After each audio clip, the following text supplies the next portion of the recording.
Yambo abadukurikiye hirya no hino ku isi, abari mu gitondo ni yambo, abari mu ijoro ni mwiriwe cyangwa se ijoro ryiza. Turizera yuko mumeze neza kandi Uwiteka akomeje kubarinda no kubaha ubuzima bwiza. Tubahaye ikaze kuri iyi channel nshasha cyangwa se chaîne nshasha ya YouTube ibagezaho amakuru yo mu karere kacu k'ibiyaga bigari, ariko yibanda cyane ku gihugu cya Repubulika Iharanira Demokarasi ya Kongo mu burasirazuba.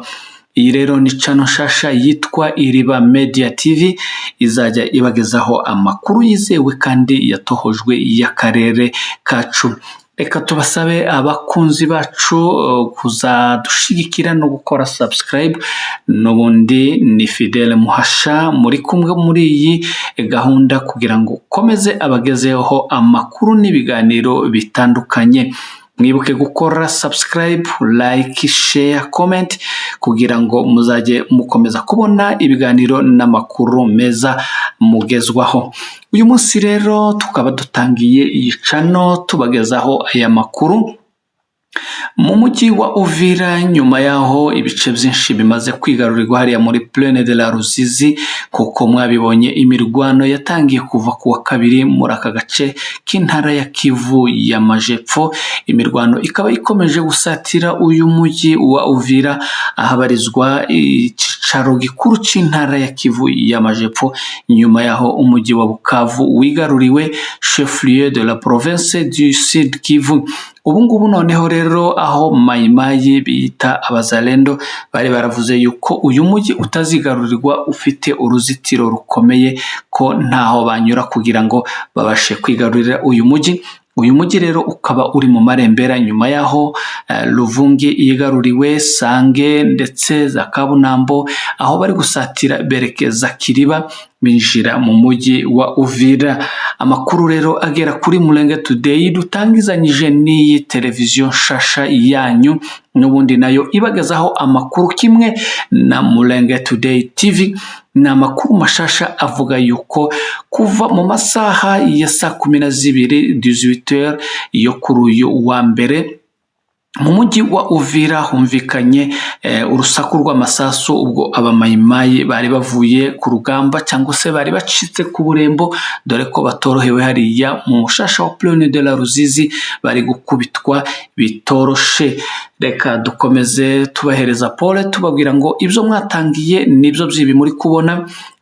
Umuntu atangiza urugamba ariko ntabwo amenya uburyo ruzarangira. Aba mayimayi rero bahunze Sange n'ahandi muri biriya bice, dore ko batangiye kuva ku munsi wo ku Cyumweru basaba yuko komanda secteur yabahereza inzira bagahunga, ariko se bazahunga kugeza ryari? Bazahunga berekeza hehe ko n'ahandi hose hamaze kugotwa? Amakuru dufite agera kuri iyi channel nshasha Iriba Media TV yemeza yuko ibi bice byose by'intara ya Kivu y'Amajepfo, guhera mu misozi miremire ndetse ukazagenda ukagera Fizi, hose ubu ngubu nta muntu, nta mumayimayi uzabona aho ahungira, hose hamaze kugotwa.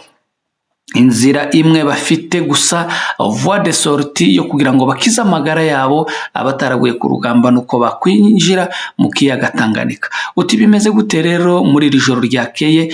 Ubwo bavaga Sange berekeza Uvira, bageze ahitwa Kilubula, batari Kilibula, mu mujyi wa Uvira muri Avenue Maendeleo, hafi no kwa Dr Dudu mu Mirefu cyangwa se Murefu. Uyu akaba ari umujyanama ukomeye w'aba mayimayi biyita abazalendo.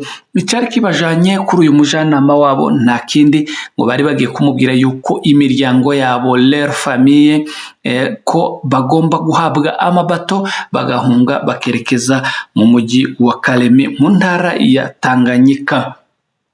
Bamaze kuhagera birumvikana ko uyu mukonseye wabo cyangwa se umujyanama wabo nawe nta gisubizo yarabifitiye, kubera kuko kubona amabato abajana ntibyoroshe. Une fois yabahereza aya mabato, nubwo yaba yabonye ni ikibazo kugira ngo ahungishe abasirikari, kuko aba batipe nabo bari bafite gahunda yo kugira ngo bahite bajana n'imiryango yabo, dore ko bamaze iminsi igera muri ngahe bari gutaka ko bagomba guhunga, kandi dore bagiriwe inama na bagenzi babo bababwira yuko ngo bagomba guhunga bakerekeza mu bindi bice. Ati mwebwe igisirikare cy'u Burundi cyarananiwe, ni mwebwe muzashobora, mufite iki, mukona nini, mutaweza nini, mutaanzia wapi, muishie wapi, ila tu mtaishia kwa hiyo vita. Hanyuma rero aba bamayimayi nyuma yo kubura amabato nibwo batangiye kurasa mu mujyi wa Uvira.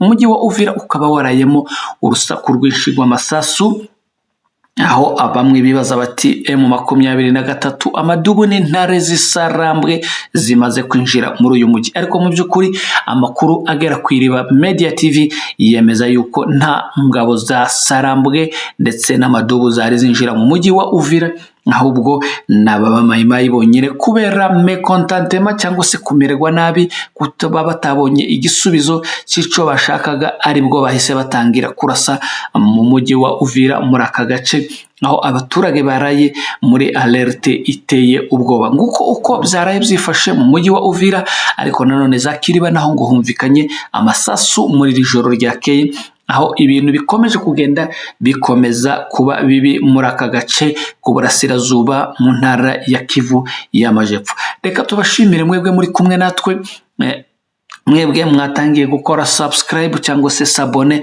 tubararika gukomeza gukora share kugira ngo ahangaha muzajya muhasanga amakuru meza yabashe gutohozwa. Mukomeze mugire ibihe byiza, tubifurije umunsi mwiza, tubifurije ukwezi kwiza gusoza umwaka w'ibihumbi 2025. Uku niko kwezi kwa nyuma, ariko kandi ku bakunzi ba AFC MRDP twirwaneho M23 n'ukwezi kwa tombe kubera kuko ibice byinshi biri kugenda byigarurirwa. Mu by'ukuri uku kwezi ni gusanzwe kuva uru rugamba rw'abarevolutionnaire cyangwa se rw'impinduramatwara rwatangira. Mukomeze mugire ibihe byiza, mukomeze murindwe n'Uwiteka, kandi tuboneraho umwanya wo kwihanganisha abaturage bari mu bice bitandukanye by'uburasirazuba bwa Repubulika Iharanira Demokarasi ya Kongo, Maniema, Ituri, Nord Kivu na Sud Kivu.